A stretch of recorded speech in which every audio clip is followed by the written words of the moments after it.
हर हर महादेव. सोलापुरात होतो, काल आलतो सोलापुरात. तुषार साहेब आपल्यासोबत होतं, दोघंजण जायचं होतं लातूरला. कारण की कालचा येतानाचा काय व्हिडिओ बनवला नव्हता, कारण की कार आपली बुक केलेली सगळी कॅन्सल झाली ती. महामंडळाच्या बसनं आलेलो, त्यामुळे भयानक त्रास झाला होता. म्हणजे त्यात गरमी ढीग आहे इकडं. तिथनं आलो डायरेक्ट लातूरमध्ये आता डायरेक्ट फील्डला निघाल, सकाळ सकाळ बाहेर पडलो. असं सगळं पॅकून बाहेर पडायला लागतं. इकडं भयानक ऊन आहे माहिती आहे. जाताना सगळं मफरेल कॅब बीब सगळं पॅक झालतो. ही सर बघा डायरेक्ट आपलं ऋषी कपूरसारखं दिसायला, ते एकदम कॅब बीब घालून. काय तिथनं आलो त्याच्या पुढच्या पहिल्या कॉलला आल्यावर असं गरमीत सगळं चेहरा बिरा पॅक करून घेतलेला, कारण की ऊन लय आहे. तिथनं व्यंकटेश सगळं प्लॅनिंग सांगालता गाडीवर जाता आता. आपण पण गाडीवर मागं फुल पॅक होऊन बसलेलो एकदम. ऊन बघाय कसला इकडे, असं तोंड कंपल्सरी पॅक करावं लागते.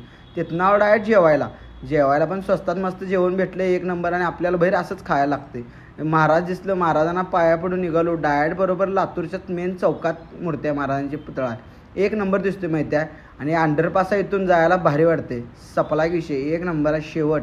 मग काय तिथनं आलो त्याच्या पुढच्या कॉल असं चालू होतं. मी पण कॉल आवरून बसल्यावर इथं त्याच्या संध्याकाळचं कॉल चालू झालं. परत लगेच इथला एक कॉल करून घेतला.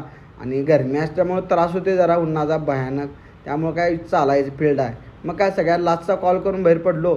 वैताग आला तर डायरेक्ट जायचं होतं आता घरला. फील्ड भारी आहे आपली, सगळं करावं लागतात. सपला विषय भावनो, सपोर्ट करा.